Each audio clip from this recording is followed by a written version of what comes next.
Halo cuy, balik lagi sama Mimin di channel Manhwa Aku. By the way, terima kasih buat kalian semua yang sudah support channel Mimin dari awal sampai sekarang. Semoga kalian semua diberikan kesehatan selalu dan dipermudah segala urusannya. Amin. Nah, sekarang Mimin bakalan bahas alur manhwa yang berjudul Video Aktor atau bahasa Indonesianya To Be Aktor. Menjadi aktor ya. Kita langsung aja cuy ke alur ceritanya. Part kali ini diawali di lokasi syuting. Embun dingin.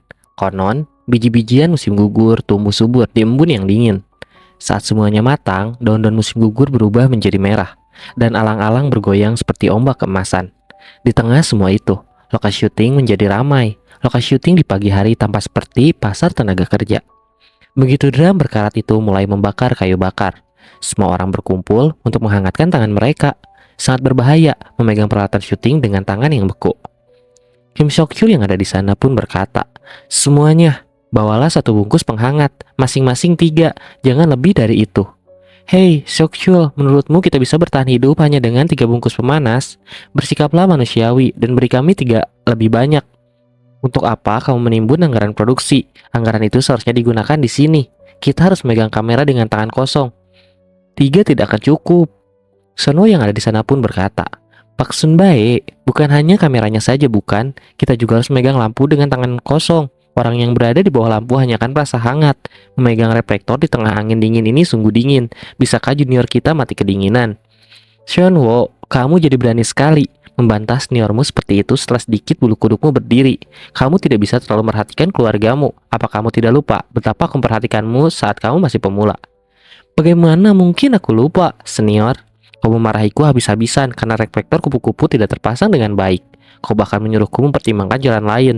Padahal aku baru 3 bulan di tim pencahayaan." "Hah? Apakah aku mengatakan itu?" Sudah kuduga. Tapi si pemukul tidak pernah mengingatnya. Tiba-tiba, "Semuanya, makanlah ini." Yongguk membawa sekotak penuh sesuatu. Isinya ubi jalar yang dibungkus dengan aluminium foil. Jarang sekali ada orang yang sarapan untuk pemotretan Fajar. Saat ia meletakkan ubi jalar di antara api unggun, aroma lezat memenuhi udara. Direktur fotografi mengacungkan jempol pada aroma manis itu. "Wah, seperti yang kukatakan, Yongguk punya firasat yang kuat. Bagaimana kau menemukannya?" Saat saya di Yongdo, saya biasa keluar pagi-pagi sekali untuk menata kios ikan. Angin laut dalam perjalanan ke pelabuhan sangat dingin, sehingga bahkan di awal musim gugur, terasa seperti musim dingin. Jadi para tetua pasar minum segelas soju untuk menghangatkan tubuh mereka, dan mereka memegang makarel di atas api arang. Dalam kasus saya yang sering membawa ubi jalar, yang ini mencairkan hawa dingin langsung dari tubuh Anda. Bagaimanapun aku melihatnya, Yongguk, kau tampak seperti seseorang yang telah menghabiskan puluhan tahun di lokasi syuting. Kau sudah luar biasa sejak hari pertama, dan kau akan terus begitu. Kau tampak lebih dewasa daripada Seok-chul. "Apa? Sean Wo-hyung, kenapa tiba-tiba percikan itu terbang ke arahku?" "Kaulah yang hanya menyediakan 3 bungkus penghangat." "Semuanya berhenti dan makanlah, makanan itu akan segera siap. Mari kita isi energi kita hari ini. Seperti kata pepatah, perut yang kenyang adalah kekuatan suatu negara.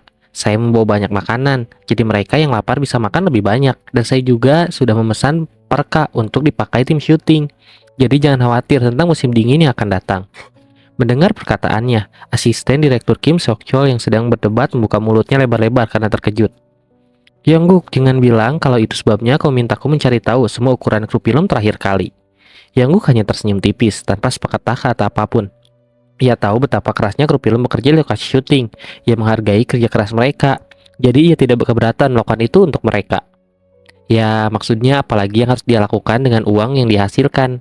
Uang itu harus digunakan seperti itu.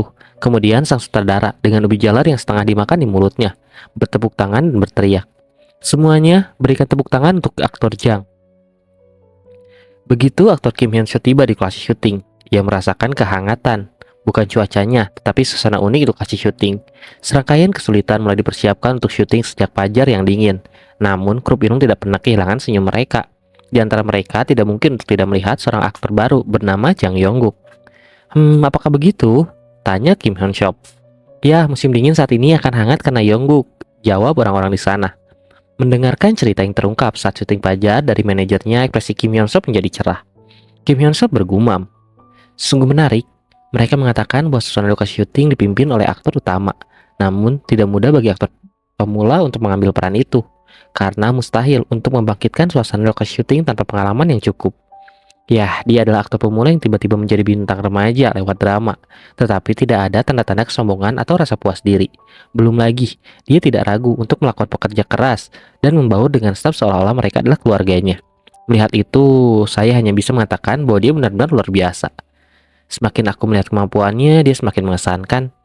Ini sangat kontras dengan para bintang yang biasanya tetap berada di dalam kendaraan mereka hingga syuting dimulai. Urat leher mereka menonjol, belum lagi bagaimana aktingnya. Tapi bisakah saya melakukan hal sebanyak itu saat saya berusia 18 tahun ya? Kim Hyun Suk menggelengkan kepalanya dalam hati. Bukankah itu zaman ketika dia tidak tahu apa-apa? Dia bahkan tidak bisa mendapatkan peran yang tepat dalam sebuah drama, apalagi berakting. Namun, aktor pendatang baru bernama Jang Young-wook ini tidak hanya mendapatkan peran utama, tetapi juga menampilkan penampilan yang memuaskan. Bahkan di mata Kim Hyun Suk, dia bahkan mengendalikan tingkat kedalaman karakternya seolah-olah menyala dan mematikan tombolnya. Meskipun peran yang melibatkan banyak hal menjadi jebakan yang membuatnya sulit untuk keluar, ia dengan mudah mengatasi seolah-olah dia melompati lubang ular. Dari mana ia bisa mendapatkan pengalaman seperti itu? Di tengah pertanyaan-pertanyaan yang mengelek di dalam hati dirinya. Apakah aku harus mengujinya? Aktor Kim Hyun Suk menampilkan senyum jenaka. Kemudian, adegan nomor 21, uskup dan pendeta muda. Dua pria berjubah hitam berjalan melewati area dengan daun-daun musim gugur yang berguguran. Pendeta tua yang diperankan oleh Kim Hyun Suk berbicara dengan suara lembut, menatap pendeta muda yang diperankan oleh Yongguk dengan hangat. Pastor Matthew, senang sekali Anda bergabung dengan keuskupan kami sebagai imam pembantu. Pasti sulit ya di seminari menjadi subdiakon sampai ditasbihkan dan menjalani kehidupan sebagai mahasiswa tidaklah mudah. Di zaman saya, bahkan keluar rumah pun dilarang sampai tahun keempat. Kalau Anda tidak tahu tentang tata cara pemberian sakramen atau tugas lainnya, jangan ragu untuk bertanya kepada saya. Uskup James, ada sesuatu yang belum dapat saya jawab, dan saya ingin tahu apakah saya dapat menanyakannya kepada Anda. Tentu saja. Menurutmu, apa itu dosa?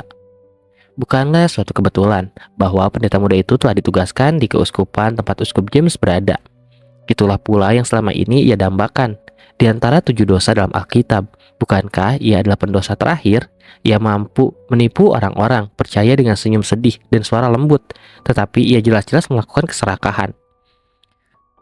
Itu pertanyaan yang sulit. Bahkan Tuhan berkata, bertobatlah, maka aku akan mengampuni segala dosa. Sekalipun ia seorang pendosa, jika ia sungguh-sungguh bertobat, akan bertobat dan berdoa, bukankah pada akhirnya ia akan diampuni dosa-dosanya? Karena hal itu, tidak ada kejahatan yang kekal. Yah, ini adalah pemandangan yang menunjukkan bahwa jalan hidup pendeta muda Matthew dan Uskup James berbeda. Keduanya berjalan tanpa suara melewati area dengan daun-daun musim gugur yang berguguran. Salib di atas katedral bersinar di atas pemandangan 2 jubah hitam yang berkibar. Tidak seorang pun tahu bahwa ia akan dihukum atas dosa-dosanya, atau apakah ia akan menerima pengampunan. Seperti yang dikatakan Yakobus, hanya di bawah salib ia tahu. Kemudian, Pastor Matthew, apa yang Anda pikirkan ketika melihat kucing itu? Seekor kucing liar dengan kaki belakang pincang kebetulan lewat di keuskupan. Apakah kucing itu mengalami kecelakaan lalu lintas atau lahir cacat tidak diketahui. Direktur Simpson yang mendongkak karena terkejut saat melihat layar yang menunjukkan kucing itu. Yah, bukankah itu hanya improvisasi tiba-tiba dari Kim Hyun Suk? Itu adalah kalimat yang bahkan tidak dibahas. Jadi dia hendak mengatakan ketika tiba-tiba dia terlihat bebas. Direktur Simpson yang terkejut untuk kedua kalinya karena Yongguk menjawab improvisasi itu.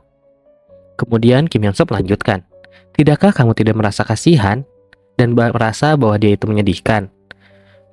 Bagaimana saya bisa memutuskan apakah itu menyedihkan? Itu bisa saja cacat sejak lahir. Apa yang kita lihat tidak semuanya. Hal yang sama berlaku untuk dosa. Bagaimana kita bisa menilai pengampunan dosa hanya dengan melihat 2 orang berdosa? Itu juga disebutkan dalam Alkitab. Aktor Kim Hyun Suk hampir tidak bisa menelan keterkejutannya. Lihat orang itu. Wajar saja jika ia menjadi bingung dengan informasi yang tiba-tiba itu. Tetapi aktor pemula itu membalasnya seolah-olah sudah menunggu hal itu. Belum lagi, kedalaman dialognya tidak mudah, seperti aktor senior yang kekawakan menanggapi dialognya. Akhirnya, pendeta muda itu menatap pendeta yang lebih tua dengan suara penuh hormat. Bagiku, tidak semua orang yang berseru Tuhan akan masuk ke dalam surga. Tapi, hanya mereka yang melakukan kehendaknya lah yang akan masuk. Dan pendosa. Belum selesai pun itu melanjutkan, adegan pun selesai. Yah, tidak semua saudara menyukai improvisasi. Terkadang, Dialog singkat dapat secara tak terduga mengganggu dunia dalam naskah dan karakter yang sedang dilibatkan. Seperti halnya bukan batu besar, melainkan kerikil kecil yang membuat Anda tersandung. Sutradara Shin Son-yong tidak terkecuali. Ia terkenal tidak menyukai improvisasi yang tidak dipersiapkan. Namun, sutradara, Anda akan mempertahankan adegan ini kan? Kim Seok-chol, asisten sutradara dan penulis naskah bertanya. Itu jelas merupakan akhir yang berbeda dari kelanjutannya. Namun, itu cocok seolah-olah adegan itu asli. Itu sudah pasti. Dia mungkin tidak suka improvisasi, tetapi dia tidak mungkin membuang adegan hebat seperti itu. Sutradara Shin So-hyung berdiri dari tempat duduknya dan menuju ke arah aktor Kim Hyun-sop. Ada sesuatu yang ingin ditanyakan kepadanya. Hei Kim Hyung, apa itu? Apa yang akan terjadi jika kita salah memanggil Eng? Omongan yang asal-asal seperti ini tidak buruk, tapi lain kali, peringatkan kami agar kami tidak panik. Shin So-hyung dan Kim Hyun-sop merupakan alumni universitas. Kenyataannya akan sulit bagi saudara yang tidak dikenal seperti Shin So-hyung untuk memilih aktor populer seperti Kim Hyun-sop dalam sebuah film komersial. Namun, mereka telah membara dengan hasrat yang sama terhadap film sejak masa kuliah. Setelah bujukan yang tak henti-hentinya, seperti mengerahkan langit dan bumi, ia akhirnya berhasil memilihnya. Kemudian, aktor Kim Hyun-sop menjilat bibirnya yang kering. Yah, aku tidak tahu. Aku tidak menyangka hasilnya akan seperti itu. Kim Hyung, apa yang sedang kamu bicarakan? Yah, persis seperti yang kukatakan. Itu bukan adegan yang kupikirkan. Tentu, aku yang memulainya. Tetapi aku tidak bisa memimpin semuanya. Kalau boleh jujur, akulah yang terkejut. Ya, tentu saja. Aktor Kim Hyun-sop bahkan tidak menyangka improvisasinya akan berhasil. Lagi pula, arahannya tiba-tiba. Seekor kucing liar kebetulan lewat dan dia hanya melemparkan pertanyaan kepadanya, tidak mengharapkan jawaban. Aktor muda itu menangkap improvisasi dengan lancar seolah-olah dia telah meramal seluruh situasi. Terlebih lagi, dialognya yang mendalam dapat dikatakan menembus naskah. Karena itu, Kim Hyun-sop merasa seluruh tubuhnya menegang tanpa menyadarinya. Sudah berapa lama aku tidak merasakan emosi seperti ini?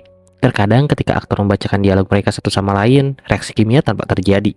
Percikan api bertebangan, khususnya ketika berdiri di depan aktor hebat. Seorang dapat merasakan ekspresi luar biasa menjadi nyata. Kim Hyun-sop mengalih pandangan ke arah sumber obrolan berisik itu. Aktor pendatang baru, yaitu Jang Yong-guk yang telah memberi rasa tegang dan manajernya terlibat dalam percakapan yang cukup panas. Sutradara Shin Song-hyung juga tampak akhirnya menyadari tetapan Kim Hyun-sop.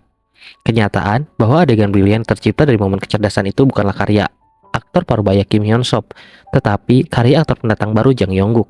Pada saat itu, aktor Kim Hyun-sop menunjukkan senyum tipis dan menambahkan, "Wah, dari mana datangnya monster seperti itu?" Beberapa saat telah berlalu. Daebak, jika Anda melihat rangkaian aksi yang terjadi di rumah kakek Yong-guk, yaitu saudara Baek Jang-hun, itu ada kata-kata yang tepat. Tidak hanya pamannya, aktor Ah Jung-hyun, bahkan aktor Kim Hyun-sop pun datang. Mereka bertiga menikmati minuman yang memenuhi rumah dengan aroma alkohol. Sudah berapa botol yang kamu minum? Ada deretan panjang botol soju, pemandangan yang tak asing dari kehidupan sebelumnya. Entah mengapa ada banyak minuman berat di antara para aktor dan saudara film. Yong-guk tahu bahwa kakek dan pamannya menikmati minuman mereka, tapi dia tidak menyangka mereka bisa minum sebanyak itu.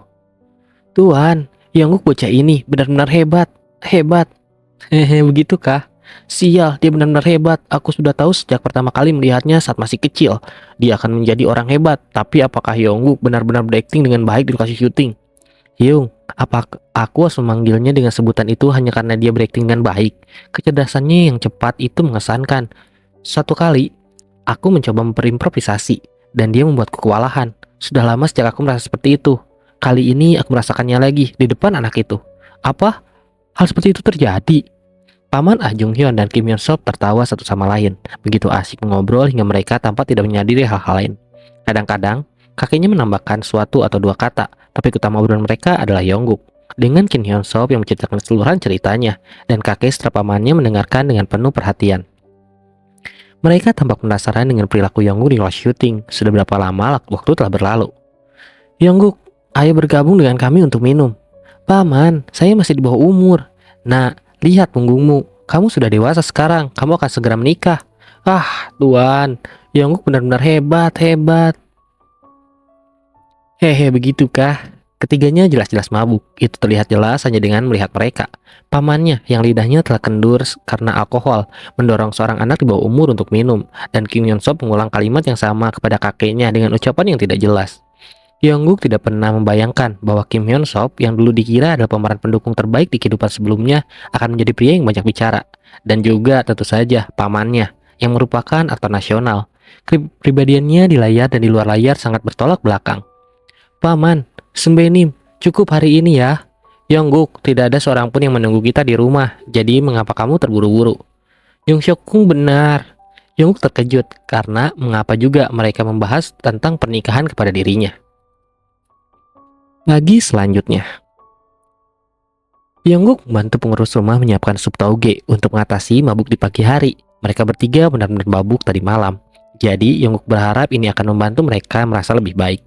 Kim Hyun Sop yang sadar terlebih dahulu dengan lengannya di kepalanya. Harum apa ini? Yongguk pun menjawab, aku masak sup anti mabuk, makanlah sebelum berangkat. Saat Yongguk mengayuh sepeda ke sekolah, dia juga sudah bisa merasakan kesibukan mempersiapkan sesi informasi masuk. Setelah berada di sekolah, gerbang sekolah sudah dipasang banner yang bertuliskan upacara penerimaan siswa baru SMA Sehwa. Guru, hanya ini yang harus kulakukan. Kau membuatku merasa seolah-olah kau punya banyak pekerjaan untukku. Lihatlah situasinya, sementara orang tua mungkin menjaga harga diri mereka. Tetapi anak-anak SMP akan berteriak dan membuat keributan ketika mereka melihat wajahmu. Bahkan di sekolah kami, siswa tahun pertama, meskipun melihat wajahmu sepanjang waktu berbaris dengan handuk mereka dan menuju ke lapangan olahraga setiap jam istirahat makan siang. Ya, baiklah, aku akan hati-hati saat nanti keluar. Yongguk menerima pamflet dari wali kelasnya dan meninggalkan kantor guru itu. Koridornya kosong karena kelas sudah dimulai, tapi bagaimanapun juga ini cukup berat, ucap Yongguk. Berapa banyak orang tua dan siswa datang untuk sesi informasi penerimaan. Pamflet informasi penerimaan di tangan Yongguk cukup berat saat Yongguk berjalan menyusuri koridor menuju auditorium. Tepat pada saat itu, Yongguk melihat tali sepatunya terlepas. Dia bertanya-tanya, kapan tali sepatunya terlepas? Rasanya seperti ada yang sedang memikirkannya. Pikiran yang konyol. Ya, akhirnya Yongguk berlutut untuk mengikat kembali tali sepatu. Akan tetapi ketika dia akan berniat seperti itu, biarkan aku yang melakukannya. Benar-benar ya, mengikat tali sepatu saja tidak bisa. Mendengar suara itu, Yongguk mendongkak. Di depannya ada seorang gadis yang tampak familiar, seperti adegan dari masa lalu. Gadis itu mengibas rambut panjangnya, berlutut dengan satu kaki, dan mengikat erat tali sepatu anak laki-laki itu. Pemandangan halaman sekolah terpantul di jendela, yang menutupi adegan itu terasa seperti sebuah gambar. Sudah lama ya tidak bertemu, Oppa. Iya, itu adalah Yeonsu. Saat mereka saling bertatapan, kau? Wajah dari Yeonsu memerah, jantungnya berdebar-debar seperti drum yang dipukul berulang. Yongguk pun melanjutkan, apa yang kau lakukan? Kenapa kau tidak masuk ke dalam auditorium? Ucap Yongguk setelah beberapa saat. Mendengar hal yang diucapkan Yongguk itu membuat Yeonsu menjadi kesal. Lalu dia berteriak, Oppa, sudah lama sekali sejak terakhir kita bertemu, dan Oppa cuma menyuruhku masuk ke sana begitu saja. Bukan begitu. Bukankah kamu datang bersama ibumu? Aku sudah bilang kalau aku akan bertemu dengan Oppa. Jadi jangan diam saja dan ayo ajak aku keliling sekolah. Yeonsu, apa kau benar-benar akan masuk ke sekolah ini? Dengan senyum yang menawan, Yeonsu hanya menganggukkan kepalanya. Terlihat jelas dia sangat bahagia bisa bertemu dengan Yongguk kembali. Yongguk seolah kosong mendengar jawaban dari Yeonsu itu. Karena dia sudah merasa bahwa sepertinya sisa kehidupan sekolahnya di tahun terakhir atau tahun ketiga itu akan menjadi suatu yang sulit. Sementara Yeonsu yang tidak terpemikiran Yongguk masih tetap menampilkan senyumnya dan terus berbicara. Kalau dilihat lagi, ini mengingatkanku pada film The Man of a Goose yang dulu pernah kita mainkan, Oppa. Saat adegan di mana aku mengajak Oppa untuk tur area sekolahan. Apa Oppa masih ingat naskah yang Oppa ucapkan saat dengan adegan itu? Kemudian Yeonsu menirukan Yongguk pada saat adegan itu yang berkata, apa kau tidak pernah melihat orang yang sedang minum air? Jangan cuma berdiri di situ, minggir sana. Kalau nanti aku dicariin, bilang saja kalau aku sedang minum air. Udah, sana pergi. Hei, Yeonsu, apa kau baru saja meniruku? Gimana? Meski aku dengarnya waktu masih kecil, tapi aku masih ingat sampai sekarang loh. Hei, sekarang pun kau masih kecil. Udah sana dengerin pidato penerimaan siswa. Kalau nanti kau dinilai buruk, ntar kau tidak bisa masuk ke dalam sekolah ini loh. Opa, aku pasti akan masuk ke dalam sekolah ini kok. Meskipun aku kelihatan seperti ini, aku belajar cukup baik tahu. Aku belajar sangat keras, bahkan saat aku sedang syuting drama. Opa, apakah Opa pernah menonton drama sejarah yang aku mainkan akhir-akhir ini? Itu tentu saja. Ya, Opa, peran apa yang aku mainkan? Tuan Putri? Bukan, Dayang. Tuh kan, Opa sudah kuduga. Karena Opa sudah berbohong, Opa harus melakukan apa yang aku inginkan. Ya Allah, itu budak malak cangkeng dak. Ya sudah, maaf deh. Jadi kamu ingin aku melakukan apa? Opa harus menemaniku pergi ke pameran seni saat makan siang nanti. Yongguk pun terkejut dan bertanya-tanya apakah budak Eta ngajak Yongguk untuk bolos. Ya, meskipun Yongguk sebenarnya merasa bahwa dia benar-benar sudah menjadi murid teladan. Meskipun sebenarnya di kehidupan sebelumnya dia bolos lebih parah dari siapapun. Tetapi kali ini dia tidak percaya bahwa Yensu mengajak dia untuk bolos. Ya, meskipun mungkin gurunya akan mengizinkan jika Yongguk keluar sebentar.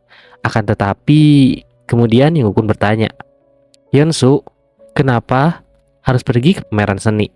Yensu pun berbalik lalu menjawab, ya soalnya bibiku lah yang mengadakan pameran seni itu.